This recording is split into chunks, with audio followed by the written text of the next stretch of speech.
L'ampoule dans la cabane brûle depuis 11 jours. Pas à l'énergie solaire, pas avec un groupe électrogène, pas de rallonge branchée sur la maison. 15 $ de matériel, une bobine de fil, 2 tiges de terre, et la terre elle-même fait le reste.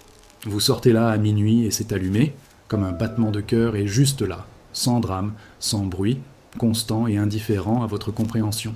C'est ce que les gens n'arrivent pas à accepter. L'indifférence, ça n'a pas besoin de vous pour y croire. Ça fonctionnait avant que vous n'entriez et ça continuera de fonctionner après que vous retourniez vous coucher. 15 $. C'est le chiffre à retenir. Notez-le quelque part pour le revoir plus tard. On vous a donné un modèle pour l'électricité qui n'a qu'une seule réponse à chaque question. Le réseau. Quelque chose a besoin d'énergie. Vous le connectez au réseau. Le réseau tombe en panne, vous achetez un groupe électrogène. Le groupe électrogène manque de carburant, vous êtes donc dans le noir et vous appelez quelqu'un. Chaque solution dans ce modèle coûte de l'argent selon un calendrier que quelqu'un d'autre contrôle entièrement. Le compteur tourne, la facture arrive, vous payez. Vous ne vous demandez pas pourquoi le chiffre a encore augmenté. Ce n'est pas une relation de service public. C'est un abonnement auquel vous n'avez jamais consciemment consenti, renouvelé automatiquement, tous les 30 jours pour le reste de votre vie. Les Égyptiens enterraient des tiges de cuivre dans les fondations de pierre de certaines structures le long du Nil. Les Romains enfonçaient des piquets de fer à travers les sols argileux de leurs complexes thermaux dans des configurations qu'aucun schéma de plomberie de cette époque n'a jamais expliquées de manière satisfaisante. Les bâtisseurs anciens de Göbekli Tepe, qui extrayaient et placèrent des pierres de 20 tonnes 10 000 ans avant que Hammurabi n'écrive sa première loi, arrangèrent leur formation dans des orientations différentielles d'humidité que les ingénieurs modernes continuent d'identifier à tort comme du drainage agricole.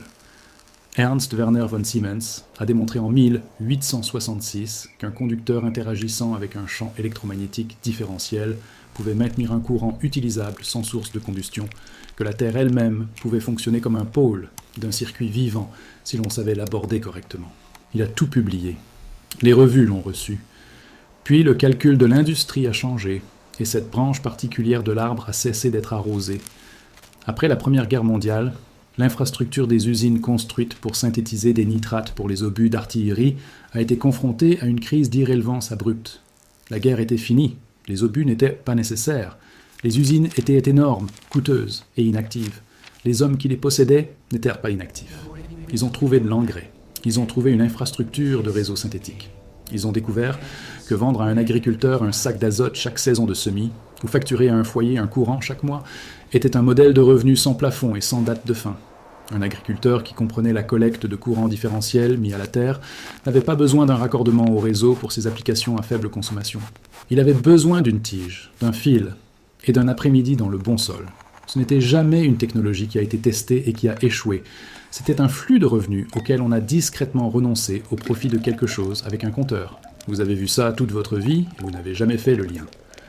Un piquet de clôture enfoncé profondément dans un sol humide retient une charge statique que vous pouvez sentir avec la paume de votre main par une matinée sèche. Cette légère picotement que la plupart des gens ignorent comme de l'imagination. Un fil tendu entre deux métaux différents enterrés dans un sol humide fera bouger l'aiguille d'un multimètre sans aucune pile connectée. Votre antenne de voiture reçoit un signal qui n'a aucun émetteur à 100 miles à la ronde. L'ionosphère diffuse en permanence, se réfléchissant sur la surface de la Terre dans une boucle qui ne s'est jamais arrêtée. La planète n'est pas un rocher passif et inerte attendant que vous tiriez un fil jusqu'à une centrale électrique. La Terre est l'autre moitié d'un circuit qui fonctionne depuis avant qu'il n'y ait des gens assez intelligents pour s'en mêler. Voici ce qu'il vous faut. Je veux être honnête avec vous sur chaque chiffre. 2 tiges de terre gainées de cuivre, de 2 mètres chacune. Elles coûtent environ 4 $ pièce dans n'importe quel magasin de fournitures électriques, n'importe quelle ferme, n'importe quel grand magasin avec un rayon plomberie, 8 $ au total. Une bobine de fil de cuivre isolée de calibre 16, 50 pieds de minimum, qui coûte environ 4 $. Une bobine d'inductance en céramique ou ferrite du type utilisé dans les circuits de filtres de radio AM, vous pouvez en récupérer une sur n'importe quelle vieille radio à transistor au rebut dans un tiroir, ou en commander une en ligne pour moins d'1 $ si vous n'avez pas de vieille radio à sacrifier. 2 pinces crocodile, que vous possédez très certainement déjà, un pont redresseur, 4 diodes dans un seul boîtier, disponible chez n'importe quel fournisseur de composants électroniques pour 60 cents, parfois moins. Une petite banque de condensateurs, 2 ou 3 condensateurs électrolytiques de 1000 microfarad ou plus, récupérés sur une vieille carte de transformateur de micro-ondes, que la plupart des gens ont dans un garage ou une grange, et que vous pouvez acheter neuf dans une boutique d'électronique de surplus pour environ 3 $ si vous en avez besoin. Un multimètre pour mesurer la sortie. Si vous n'en possédez pas, allez en chercher un immédiatement car vous en avez besoin pour tout dans votre vie, et il coûte 8 $ dans le magasin d'outils Discount. Pour quelqu'un qui part de zéro absolu, le total s'élève à 15 $ et quelques centimes. C'est vraiment tout. Voilà la seule chose que la plupart des gens font de travers quand ils montent ça pour la première fois. Ils plantent les deux tiges dans le sol, à la même profondeur, dans le même type de terre, parallèles l'une à l'autre, à moins d'1,50 m de distance, et puis ils restent là, à fixer un appareil qui n'affiche rien, et ils concluent que tout ce truc n'est qu'un mensonge inventé sur Internet pour leur faire perdre leur après-midi. Ce qu'ils ont réussi à faire, en réalité, c'est à construire un circuit parfaitement équilibré, sans aucune différence. Deux tiges au même potentiel électrochimique baignant dans le même milieu minéral, à la même distance de la nappe phréatique, s'annulent avec la même élégance que deux haut-parleurs jouant une note identique, à volume identique, en parfaite phase. Vous obtenez le silence, vous obtenez le néant. Vous avez l'impression d'être un idiot et vous rentrez chez vous. Mais le système n'a pas échoué. C'est l'emplacement qui a posé problème. Le principe, lui, est intact. Imaginez deux seaux d'eau reliés à leur base par un tube, tous deux posés sur une table bien à plat, à la même hauteur. Rien ne bouge. L'eau n'a aucune raison de circuler dans un sens ou dans l'autre. Relevez un seau de 20 cm et l'eau se précipite aussitôt vers le plus bas. Ça ne demande aucune explication. Il ne faut pas de moteur. La différence s'occupe de tout. La Terre fonctionne exactement sur cette logique. Elle possède des gradients d'humidité, des couches de concentration minérale, des zones de température qui varient avec la profondeur et la proximité de l'eau de surface. Votre boulot, ce n'est pas de lutter contre ces variations ou de faire comme si elles n'existaient pas. Votre boulot, c'est de les trouver, de les sentir avec vos pieds et vos mains avant même de toucher le moindre outil. Et ensuite, de placer vos électrodes aux deux extrémités du gradient, le plus marqué que vous puissiez localiser sur votre terrain. Choisissez votre site avant de choisir vos tiges. Il vous faut un endroit où le sol change de nature sur une dizaine ou une quinzaine de mètres à l'horizontale, idéalement une zone humide près d'une gouttière, du système racinaire d'un arbre mature, une dépression de drainage saisonnière, ou le côté nord d'une bâtisse, à l'ombre, où l'humidité stagne, et une zone sèche contrastée, plus en hauteur, plus sableuse, plus rocailleuse, ou exposée au sud et grillée par le soleil de l'après-midi. La différence électrochimique entre ces deux points, c'est votre source de tension, c'est votre seau qu'on a relevé. Plantez la première tige dans la zone humide. Enfoncez-la sur toute sa longueur, disons 2 mètres, si le sol vous le permet. Louez une massue de chantier si vous travaillez dans de l'argile compacte, ou bien arrosez abondamment le terrain la veille au soir et revenez le lendemain matin quand c'est plus maniable. Une tige qui s'arrête à 50 cm parce que la terre résiste, c'est une tige qui produit une fraction de ce qu'elle pourrait. La profondeur est importante car vous cherchez à atteindre la zone d'humidité constante, pas la couche superficielle qui sèche complètement en milieu de matinée et dont la conductivité change à chaque nuage qui passe. Quand vous retirez votre main de la tige plantée et que la terre juste autour est encore fraîche au toucher, encore légèrement sombre, c'est que vous êtes passé sous la zone variable et que vous êtes entré dans la zone stable. Plantez la seconde tige dans la zone sèche et surélevée, même profondeur visée. Il faut que la différence entre les deux tiges, en humidité, en saturation minérale et en température ambiante, soit aussi grande que le terrain peut vous en offrir. Ce ne sont pas des antennes qui cherchent un signal venu d'en haut, ce sont des électrodes qui trempent dans deux solutions chimiques différentes. L'une est dans un milieu à haute mobilité ionique, l'autre est dans un milieu à faible mobilité ionique. Le courant qui résulte de ce déséquilibre circule vers l'équilibre, tout comme l'eau s'écoule en pente. Votre circuit l'intercepte en chemin. Dénudez proprement les deux extrémités de votre fil de cuivre, environ 2 cm d'isolant, torsadé serré pour qu'aucun brin ne traîne. Connectez chaque tige à une borne d'entrée de votre pont redresseur. Le pont, c'est le traducteur entre ce que la Terre vous donne et ce que votre circuit peut utiliser. La Terre produit un potentiel continu, fluctuant, irrégulier, de basse tension, qui change de polarité au gré des conditions au fil de la journée. Le pont transforme ça en flux unidirectionnel, peu importe la direction que le courant décide de prendre à un moment donné. Voyez ça comme un clapet anti-retour sur un tuyau d'eau. Le flux peut venir des deux sens, mais il ressort toujours du même côté. Clipsez les sorties du pont sur votre banc de condensateur, le positif sur le positif, le négatif sur le négatif. Les condensateurs sont polarisés et ils pardonnent mal les erreurs. Marquez-les avant de commencer si le marquage sur le boîtier est peu lisible. Clipsez les pointes de votre multimètre sur les bornes de sortie du banc de condensateur. Réglez l'appareil sur tension continue, la plage la plus basse. Vous devriez voir une réaction en moins de 30 secondes, sur un bon site avec un différentiel net. Ce que vous cherchez à ce stade, ce n'est pas un chiffre précis. Vous cherchez la moindre déviation, la moindre preuve que quelque chose se passe entre les deux tiges, que le sol parle dans le fil. Une lecture de 0,3 volts n'est pas un échec. C'est la confirmation que le différentiel existe, que vos connexions sont mécaniquement solides et que le pont est orienté correctement. Si le multimètre ne montre rien après 90 secondes de connexion, inversez les deux fils des tiges qui vont à l'entrée du pont. La polarité locale de la Terre sur votre site spécifique est peut-être simplement opposée à ce que vous aviez supposé en branchant les fils. Maintenant, placez la bobine d'inductance en série, côté entrée du circuit, entre une connexion de tige et la borne d'entrée du pont. C'est le composant que la plupart des bricoleurs, la première fois, sautent complètement parce qu'ils ne le comprennent pas, ou l'installent mal parce qu'ils le câblent en parallèle au lieu de le mettre en série. La bobine fait ce que fait un transformateur à l'intérieur d'une prise murale. Elle lisse, conditionne et façonne le signal entrant avant que le redresseur et le banc de condensateur ne le voient, empêchant les micro-courants oscillant dans le différentiel de terre de simplement rebondir d'avant en arrière sans accumuler de charge nette. Si vous enroulez votre propre bobine sur un noyau de ferrite récupéré sur une carte de radio, 20 tours serrés, c'est un point de départ. 40 tours vous donnent plus d'inductance, une vitesse de charge plus lente et une sortie plus propre sur des sites à faible différentiel. La différence de tension de sortie mesurée entre une connexion nue et une connexion conditionnée par l'inductance sur le même site, aux mêmes positions de tige, avec le même banc de condensateur, peut facilement être 2 à 3 fois le chiffre brut. La bobine n'est pas optionnelle. C'est la différence entre un système qui charge et un système qui essaie.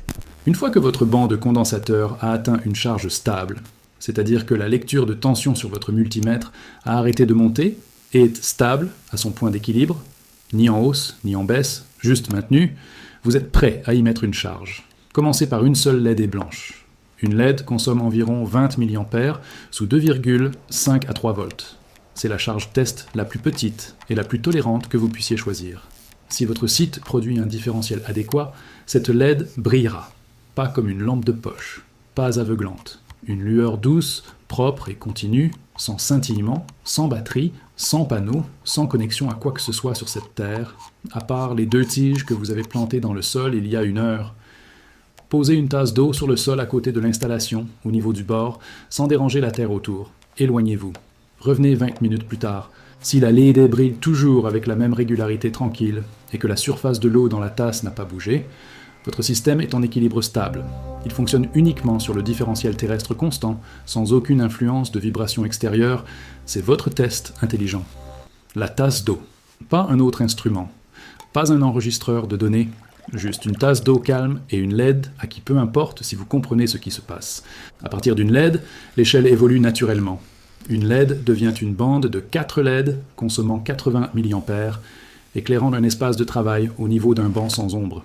Une bande devient un petit circuit d'éclairage 12 volts avec un convertisseur élévateur ajouté entre la sortie du condensateur et la charge, ce qui ajoute encore 3 $ à la construction et ouvre la porte au luminaire standard 12 volts. Un circuit d'éclairage 12 volts associé à une deuxième installation de tige dans une zone de différentiel séparée sur la même propriété et à un banc de condensateur légèrement plus grand construit à partir de condensateurs de micro-ondes récupérés, devient suffisant en sortie soutenue pour alimenter une lumière de détecteur de mouvement passif, une radio météo à faible consommation, une caméra de sécurité en mode veille permanente, un petit ventilateur fonctionnant pendant les nuits d'été. Cette arithmétique ne demande pas d'optimisme, elle demande de la conscience du terrain et de la patience. Une seule installation de 2 tiges bien placées sur un sol clairement différencié dans un climat tempéré, disons un coin bas et humide, et une pente sèche surélevée à moins de 5 mètres l'une de l'autre, produira de manière fiable entre 0,5 et 1,5 volts, avec des niveaux de courant allant de microampères à quelques milliampères, selon la teneur minérale du sol et l'humidité saisonnière. C'est suffisant pour l'éclairage LED et les circuits de capteurs fonctionnant en continu. Un foyer avec 3 installations de ce type. Une près du hangar, côté nord humide, une le long du périmètre du jardin, où l'eau de drainage stagne, une dans le coin bas de la propriété, où l'eau de pluie se concentre, alimentant un banc de condensateur partagé via un régulateur de charge basique isolé par diode, peut fournir tous ses besoins en éclairage à faible consommation et maintenir ses appareils de communication et de surveillance dans un état de charge d'appoint passive permanente sans acheter un seul watt d'électricité du réseau pour ses applications. Jamais. Doublez les paires de tiges et vous doublez approximativement la surface de récolte sans doubler la complexité. Le câblage reste le même. Le régulateur de charge gère les flux d'entrée supplémentaires.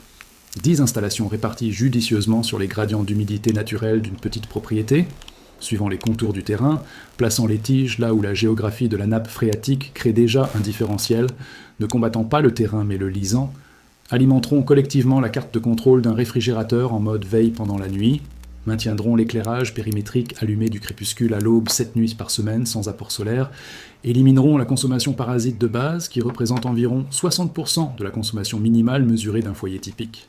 Pas de facture pour ces 60%, pas d'infrastructure desservant ces 60%. Pas d'appel téléphonique à qui que ce soit pour demander la permission d'alimenter votre propre propriété la nuit. Pas de facture, pas d'infrastructure, pas de demande de permission à qui que ce soit. Soyons clairs, sans excuses et sans chichi. Le courant différentiel terrestre ne fera pas tourner votre sèche-linge. Il ne pourra pas alimenter votre plaque électrique, votre chauffe-eau ou votre pompe de pluie. Le courant disponible issu de la différence ionique géologique est, par nature, de faible puissance. Il est puisé dans le lent mouvement électrochimique d'un système planétaire, et non dans une réaction de combustion ou une turbine tournant à 3000 tours par minute. Toute application tirant plus d'environ 50 watts en charge continue épuisera une banque de condensateurs pratique plus vite que la Terre ne la recharge à l'échelle d'une petite installation. Ce système récompense un changement dans votre façon d'appréhender la consommation d'énergie, plutôt qu'une tentative de substituer le courant terrestre au courant du réseau de manière globale. Passez tout votre éclairage en LED. Remplacez chaque capteur passif gourmand en énergie par son équivalent à faible consommation. Alimentez toute votre surveillance, votre communication et votre éclairage de sécurité à partir du réseau terrestre. Réservez le réseau ou le solaire pour les gros appareils qui en ont vraiment besoin. L'installation à courant différentiel terrestre n'est pas un remplacement complet de l'énergie utilitaire. C'est l'élimination permanente et gratuite de votre consommation de base parasite. L'éclairage, les capteurs, la surveillance nocturne qui fonctionne chaque heure de chaque jour, même lorsque vous pensez que la maison est éteinte. Cette charge, séparée de votre facture, c'est ce qui change réellement la donne pour votre quotidien. Il y a une salle sous le complexe du temple de Karnak, où le sol est recouvert de feuilles de cuivre martelées, et les murs sont de calcaire appareillé. Les guides passent devant sans s'arrêter. La plupart des relevés publiés la classent comme une infrastructure cérémonielle ou liée au drainage. Les prêtres qui utilisaient cette pièce comprenaient de quelque chose à ce qui circule à travers le calcaire humide vers la pierre sèche la nuit. Quelque chose qui n'avait pas besoin de feu, ne produisait pas de fumée, et fonctionnait plus régulièrement dans les heures précédant l'aube, lorsque la nappe phréatique du Nil était à son maximum quotidien et le sable de surface à sa fraîcheur journalière. Cette différence est toujours là. Le calcaire est toujours là. Le cuivre est corrodé mais présent. Les ions dans le limon du Nil dérivent toujours dans la même direction qu'ils l'ont toujours fait. Ce que vous venez de construire, c'est le même argument qu'ils avançaient, avec un pont redresseur et une bobine de fil du magasin agricole. Je ne sais pas ce qui vous a amené ici. Ça n'a pas d'importance.